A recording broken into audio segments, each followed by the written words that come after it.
Reservation गलत है। ये गलत ही नहीं बल्कि पूरी तरह गलत है और इसे हटा देना चाहिए।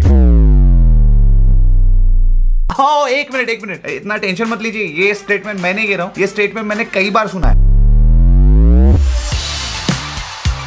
हेलो हाय नमस्ते सलाम जय भी मेरी जान, मैं हूँ आर की आपके साथ। कैसे आप सब लोग? सब बढ़िया। उम्मीद करता हूँ कि आप सब बढ़िया ही होंगे। और एक बार आपको सॉरी कहना चाहता हूँ कि बहुत ज्यादा लेट वीडियो आया। सॉरी क्योंकि बहुत सारे काम होते हैं और उस काम के बीच में से ये वीडियोस के लिए मुझे काम निकालने पड़ते हैं और बहुत कुछ रिसर्च करनी पड़ती है। So I am sorry for that. तो चलिए आज का वीडियो शुरू करते हैं। बहुत ही अच्छा इंपॉर्टेंट टॉपिक है और मुझे ऐसा लगता है कि आप इस वीडियो को देखेंगे तो आपको कहीं ना कहीं ये फ्यूचर में काम आएगा। तो भैया आज का टॉपिक है रिजर्वेशन यानी कि आरक्षण। और काफी मतलब इस पर चर्चाएं होती है, झगड़े होते हैं, लोग सोचते हैं, एक दूसरे से भिड़ जाते हैं कि यार रिजर्वेशन होना चाहिए, कोई कहता है रिजर्वेशन नहीं होना चाहिए। लेकिन रिजर्वेशन मैं कहता हूं होना चाहिए। और क्यों होना चाहिए इसके लिए हमें ना थोड़ा वक्त में पीछे जाना पड़ेगा। ऐसा पीछे।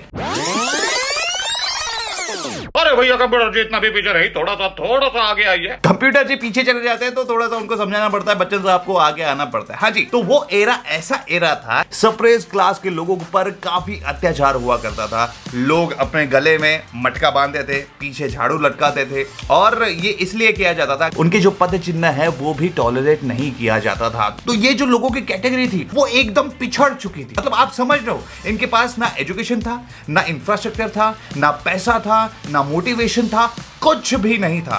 ये दब चुके थे। इंडिया जब आजाद हुआ तब सवर्ण लोग जो थे उनकी तो रेस शुरू हो चुकी थी। उनके पास एजुकेशन था, उनके पास इंफ्रास्ट्रक्चर था, उनके पास मनी था, मतलब काफी रिसोर्सेज इनके पास थे और इन्होंने अपनी रेस की शुरुआत कर ली। लेकिन एक ऐसा इतना बड़ा तबका जो था वो अभी भी पीछे था। अब आप समझ रहे हो, चाहे वो रेस हो, चाहे वो रेसलिंग हो, मुकाबला होना चाहिए बराबरी का। जी हां, बराबरी का मुकाबला, और इसे कहते हैं लेवल प्लेइंग फील्ड। जी हां, आइए यही बात आपको डायग्राम से समझाता हूं। यह दौर था 1947 का और यहां पे दो तरह के लोग हैं, एक सवर्ण है और एसटी, एससी, ओबीसी जितने भी बैकवर्ड क्लास के लोग हैं वो यहां पे है। अब आप देख रहे हो, जब 1947 के बाद रेस शुरू हुई, यहां से शुरू हुई और हमारी रेस हुई शुरू यहां से। अब जब ये रेस में पार्टिसिपेट करेंगे तो आगे पहुंच जाएंगे और हम जब पार्टिसिपेट करेंगे तो कहां पहुंचेंगे? यहां पे। और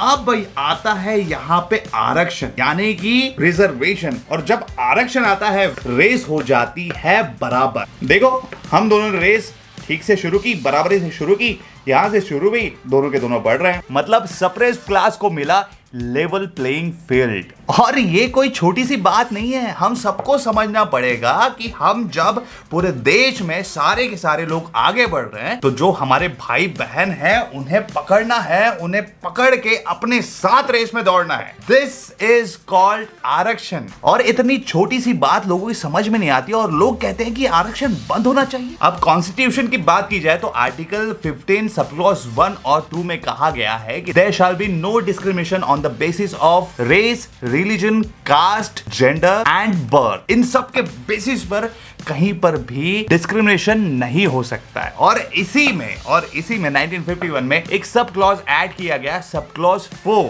और उसमें यह कहा गया कि state can make a special provision for SC, ST and backward classes, ताकि ये तबका जो है जो कि बहुत पिछड़ा हुआ है उन्हें लेवल प्लेइंग फील्ड मिले और ये भी रेस में बराबरी से आगे बढ़ सके। खैर, बात करते हैं आज की डेट में क्या रिजर्वेशन होना चाहिए, लागू होना चाहिए। अगर आंकड़ों की बात करें, मैप की बात करें तो इन सारी जगहों पर आज भी कास्ट बेस्ड डिस्क्रिमिनेशन किया जाता है। जी हां, और ये आंकड़े तो बहुत चौंकाने वाले हैं भाई साहब। आप देख रहे हो, क्राइम अगेंस्ट शेड्यूल कास्ट के आंकड़े देखिए।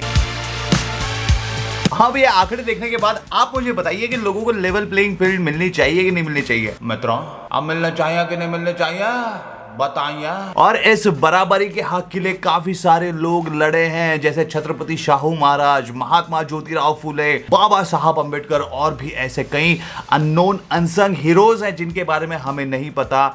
उनके बारे में हम आपको बताएंगे, रिसर्च करेंगे, उनके बारे में जरूर आपको बताएंगे।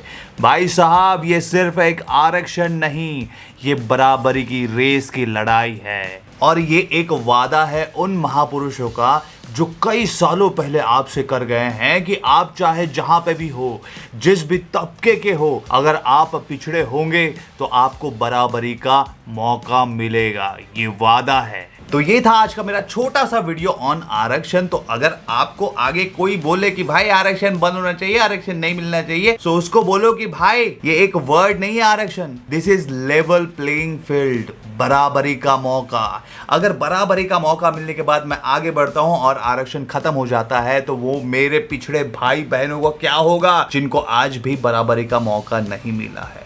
तो this is the answer about आरक्षण रिजर्वेशन।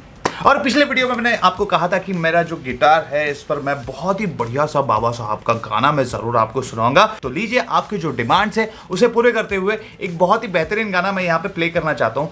तो जरा ऊंच नीच हो गई तो माफ कर दीजिएगा, क्योंकि मैं भी अभी भी गिटार सीख रहा हूँ, धीरे धीरे सीखते सीखते घर पर ही सीख रहा हूँ, तो ठीक है, एडजस्ट कर लो। राष्ट्र संविधान का है तू ही शिल्पकार हो, तूने ही सिखाया है समानता का सार हो। राष्ट्र संविधान का है तू ही शिल्पकार, तूने ही सिखाया है समानता का सार। अपने कलम से की देश अर्चना, एक एक शब्द तेरा भीम गर्जना। साहिब मेरे भीमराव, साहिब मेरे भीमराव, साहिब मेरे भीमराव, साहिब मेरे भीमराव, साहिब मेरे भीमराव। जय भीम।